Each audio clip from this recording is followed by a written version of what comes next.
केही बोधे ए दुनिया छाड़ी चली जाइछि। देखुनाहांती केमिति घर लोकंक कांद बबाली रे फाटी पड़ुछि गाँ दांड। निज संपर्कियों को हराई परिवार लोकंक आखिरु लुह सुखुनी। एपटे सेही मृत लोकटी पाई सजड़ा हेउछि जुई। काठ सबु थुआ होइछि। मर शरीरटी पोड़ी गले दुनियार चिरदिन पाई उभेई जीव लोकटी। अति दुखद घटनाटी। रोग भल कराइबाकू निज श्वशुरंकु नेई डाक्तरखाना जाइथिले बहु, किंतु डाक्तर रोग भल करिबे कोन? ओलोटा भूल चिकित्सा जोगु रोगींक जीवन चली जाइछि। एकथा आमे कहूनु आज्ञा, मृतकंक परिवार लोके आनिछंती एभଳି अभियोग। डाक्तरंक सामान्य भूल पाई जणे रोगींकर अकाଳରେ जीवन जाइछि। गंजाम जिला सोरडा गोष्ठी स्वास्थ्य केन्द्र रे जणे रोगींकर एमिति चिकित्सा अवहेलारू मृत्यु होइथिबा परिवार लोके कहउछंती। जणे सर्जरी विशेषज्ञ न होई रोगींक ऑपरेशन करिथिले डाक्तर।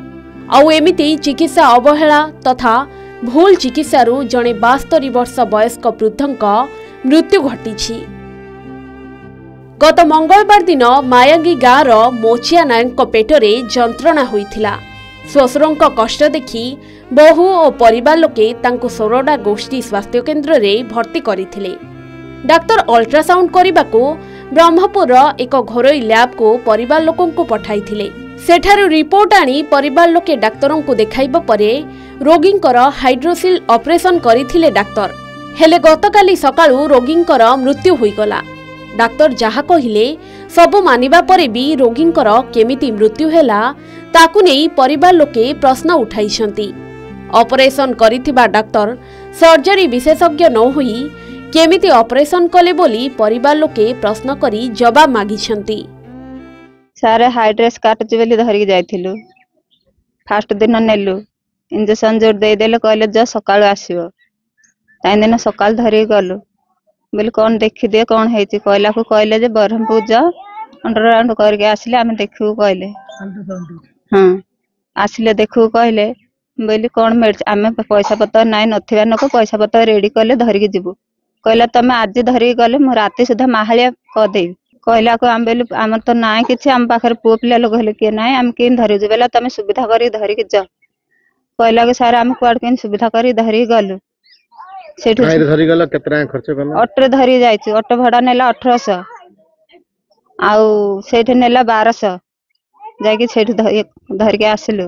आसिला सारा ऑपरेशन कले माहालिया करी कहले जतले ऑपरेशन हैला बेले मेडिसिन किनि के आनिबे तमे सुखिया पाए। केतना किनलो? 1170 देके थरे किनि के आनलु। द्वितीय थर 500 देके सेलन जोड़ा आनिलु।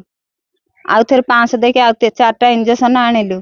सेलन केतुडा बड़ सेलन केतुडा देइचंती आ टैबलेट जा देइचंती आ किछि देइ नांती। सेठु काली 10 डाळू कहले जे तमर लेबर खराब अछि आ तमे 8000 रेडी कर इंजेक्शन हम बरहमपुर मगे। हम बोली हां सारे तमे मग मु संध्या सुधा पैसा रेडी करके दउची। आमे नथिबा नको घर पुओ पिला लोक नाहते आमे झियो पिला जाको अछु मु कोठ हेले सुविधा करके मु तमती संध्या सुधा पैसा रेडी करी दउची ना तमे पैसा आनिला का आमे मेडिसिन मगेबू कहले।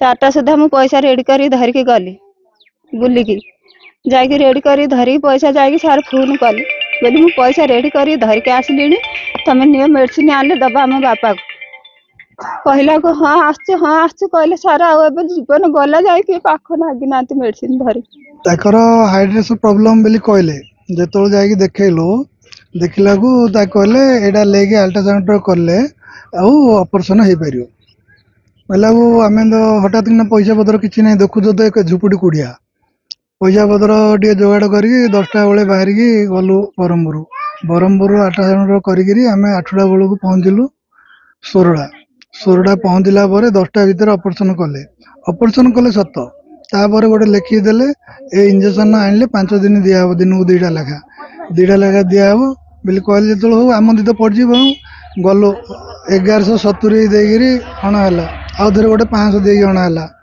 तापर जिते रिपोर्ट ये सब 300 लेखा नहीं रिपोर्ट जा चेक कर ब्लड आ पिसाब जाक ଏମିତି ସବୁ ଇଏ କଲେ। ଆଜି ସୁଦ୍ଧା ମୋତେ ଯେତେବେଳେ ହେଲା କିଏ ଲୋକ ନାହାନ୍ତି, କୋଉ ଡକ୍ଟର ନାହିଁ କିଏ ନାହିଁ କ'ଣ, ସେଠୁ ଆସିଲୁ। ଆସିଲା ପରେ ଅଟୋଟି ଗୋଟେ ଆମ୍ବୁଲାନ୍ସକୁ କହିଲ, ଆମ୍ବୁଲାନ୍ସ ବାଲା ନାହିଁ କଲେ, ଆମ୍ବୁଲାନ୍ସ ନାହିଁ ବୋଲି ଅଟୋ କରିକି ଆମେ ଧରିକି ଆସିଲୁ। ପଣ୍ଡା ସାର୍ ଏଠି ସାବଧାନ କି ସର୍ଜରୀ ଆମେ ଆଉ ଜାଣିଛୁ କି ଆଜ୍ଞା? ଯେହେତୁ ଅପରେସନ କରିବା ଲୋକ ସର୍ଜରୀ ଡକ୍ଟର କରିବା ନିୟମ, ସେ ଆମେ ଭାବିଥିଲୁ ପଣ୍ଡା ସାର୍ ସର୍ଜରୀ ଡକ୍ଟର ବୋଲି। ଆମେ ଏତେ ଜିନିଷ କ'ଣ ଜାଣିପାରୁ ଆଜ୍ଞା? କହିଲେ ତମେ ବ୍ରହ୍ମପୁର ଯାଇକି ଅଲ୍ଟ୍ରାସାଉଣ୍ଡ କରିକି ଆସିଲେ ତମେ ଏଇଠିକି ଧରିକି ଆସିଲେ ଆମେ ଅପରେସନ କରୁ। ଏଇଟା ବୋଲେ ଆପଣ ଦେଖନ୍ତୁ, ଡକ୍ଟର ବିରୋଧରେ ଆମେ କହିବାକୁ ଯାଉଛୁ। କାହିଁକି କହିବାକୁ ଯାଉଛୁ? ଗୋଟେ ଅପରେସନ ହେଲା ପରେ ଗୋଟେ କିଛି ଦାୟିତ୍ୱ ଦରକାର।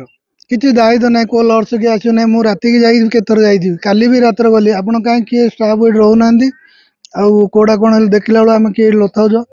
ଡକ୍ଟର ଅପରେସନ କରିକି ଗାଁକୁ ଗଲେ କି ରହିଲେ କି ଆମେ ଆଉ ଦେଖିପାରିଲୁନି।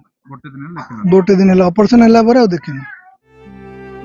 ଅନ୍ୟପଟେ ଲିଖିତ ଅଭିଯୋଗ ହେଲେ ଅପରେସନ କରିଥିବା ଡାକ୍ତରଙ୍କ ବିରୋଧରେ କାର୍ଯ୍ୟାନୁଷ୍ଠାନ ଗ୍ରହଣ କରାଯିବ ବୋଲି କହିଛନ୍ତି ସିଡିଏମଓ। ସେ ଗାଁ ଲୋକ ଏବେ ଅଭିଯୋଗ କରୁଛନ୍ତି ଏମିତି ଅବହେଳା ଯୋଗୁ ଆଜି ତାଙ୍କର ଜୀବନଟା ପଳେଇଲା ବୋଲି। ଲେଖିକି ଦେଲେ ଆମେ ଇନକ୍ୱାରି କରୁ ଆଉ। ସର୍ଜରୀ ନାହିଁ, କେମିତି ଅପରେସନ କଲେ? ସର୍ଜରୀ ନାହିଁ, କାହିଁକି ସେଟା ଖେଳୁଛି କେଜାଣି? ଆଜ୍ଞା ଆଜ୍ଞା। ସିଏ ଆପଣଙ୍କର ଯାହା ଅଭିଯୋଗ ଅଛି ଲିଖିତ ଆକାର ଦେଲେ ଇନକ୍ୱାରି ହବ, ଇଏ ଦରକାର ହେଲେ କି ସସ୍ପେଣ୍ଡ ହବ, ସେ ସବୁ ଅଛି ଆମର ଇଏ। ଆଉ ନ କହିଲା କହିଲେ ଆମେ କଣ କରିପାରିବା? ଆଜ୍ଞା ଆଜ୍ଞା। ଗରିବ ପରିବାର ଲୋକ ଏମାନେ ବହୁ କଷ୍ଟରେ ଟଙ୍କା ଯୋଗାଡ଼ କରି ବୃଦ୍ଧଙ୍କୁ ଭଲ କରିବା ପାଇଁ ଡାକ୍ତରଖାନା ନେଇଥିଲେ, କିନ୍ତୁ ତାଙ୍କର ଏମିତି ଜୀବନ ଯିବ ବୋଲି କେହି କେବେ ଭାବି ନଥିଲେ। ତେବେ ଘଟଣାରେ କେତେ ସତ୍ୟତା ରହିଛି ତାହା ତଦନ୍ତ ପରେ ହିଁ ଜଣାପଡ଼ିବ। ଗଞ୍ଜାମ ସୋରଡ଼ାରୁ ସଞ୍ଜୀବ ପଟ୍ଟନାୟକଙ୍କ ରିପୋର୍ଟ, କେ ନ୍ୟୁଜ୍ ଓଡ଼ିଶା।